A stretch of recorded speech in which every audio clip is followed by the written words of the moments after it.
But let me ask the one last ridiculous subjective question. What's the greatest plane ever made in history?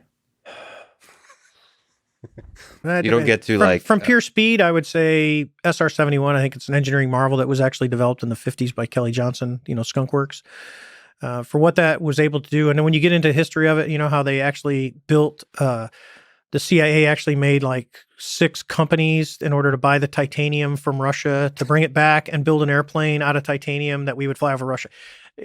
To me, it's an incredible engineering marvel. I think that, like the X-15, By the way, this SR, sorry to interrupt, the SR-71 still holds the speed record of any plane, as far as I can understand. Yeah, what's funny when you get into it is remember, fast is relative.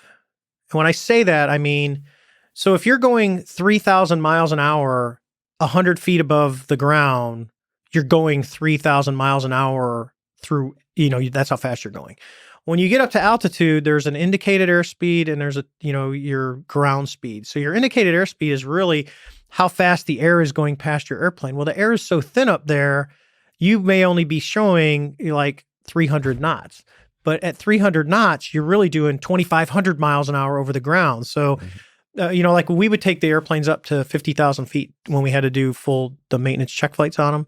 So when you're doing 200, and some odd knots, it's actually slow for the airplane. It's, you're getting, it's kind of like, it's not, there's maneuvering speeds. That if I hit a certain speed in a Super Hornet, that I have the full capability of the airfoil.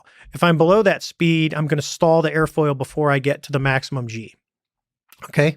So when you look at something like that, you go, well, is it really going fast? And when you look at an SR-71 that's flying upwards of, 70 plus thousand feet, the air's so thin, just like the X-15, you can get to a much higher speed, but the relative speed of the air going over you is actually relatively low. So the stresses on the airframe are not like they would be if you were down low. But because you're going fast to get enough air over your pitot-static system to show that you're going 300 knots, you're screaming. I mean, the fastest I ever got was I was with soon to be Vice Admiral White. So we had taken a check flight and I got it up to 1.78. I got a Super Hornet up to Mach 1.78, and we were right by Pebble Beach too. And then what's that feel like? Or is it just like, when you get that fast, to me, it got a little bit weird because you realize in your brain, and I did, that there's no out. If something happens, I can't eject. Yeah. The ejection would kill me. Isn't that kind of liberating in a way? Or no? Or no, maybe not. You always want to push the limit. It's like how fast I could have got it going faster. It was literally still accelerating when I stopped, but it was fuel limited and space limited because I'm off the coast of California, Big Sur, and I'm going, and I can see Pebble Beach out in the distance. The whole Monterey Peninsula. You're just going, and you're fast. Doing almost 18 miles a minute. I mean, you're screaming. Yeah. I mean, and then you have to turn. Well, the airplane didn't have anything on it. It was a slicked off Super Hornet. So it was basically just the airplane, no pylons, no pods, no nothing. And then we had to get it turned around because we got to go to the exit point for the area. And I'm trying to get it down below to subsonic. And there's a bunch of things that are disabled, like the speed brakes that normally we pop out when you're going that fast. They don't, because the Super Hornet really doesn't have speed brakes. It deforms the flight controls. They don't function. So you're trying to maneuver. And when you're going that fast, you can't turn because a 7G turn at 1.5 Mach is a pretty big turn. So it's crazy. It's incredible that a human can do this. And a human can engineer the system which allows another human to control that system. To me, I think it's a great experience. Was it sad to see the SR-71 go? I think it was during your career. I mean, do you guys romanticize the different planes?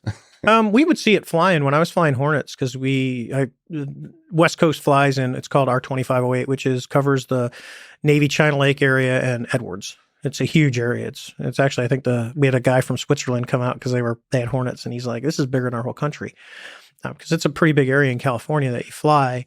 But you would see the SR-71s. They had a loop because NASA was flying them out of Palmdale.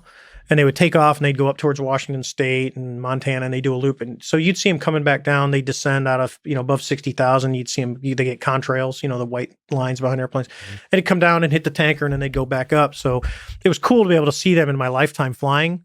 But I think with money age, the advent of satellites, because they're everywhere now. I mean, you've got commercial companies putting satellites up.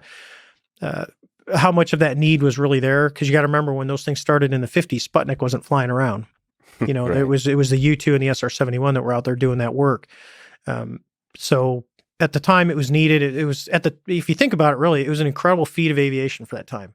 Yeah. I mean, literally, we have yet to pass that. And then you also ask, well, is there a need to pass that? I go, I don't know. We got stuff in space. So do we need to make an airplane that goes that fast? I think the next one is you get into the hypersonics where you don't have to put a person in. It does all kinds of crazy stuff. The work with automation, all that kind of stuff. Yeah.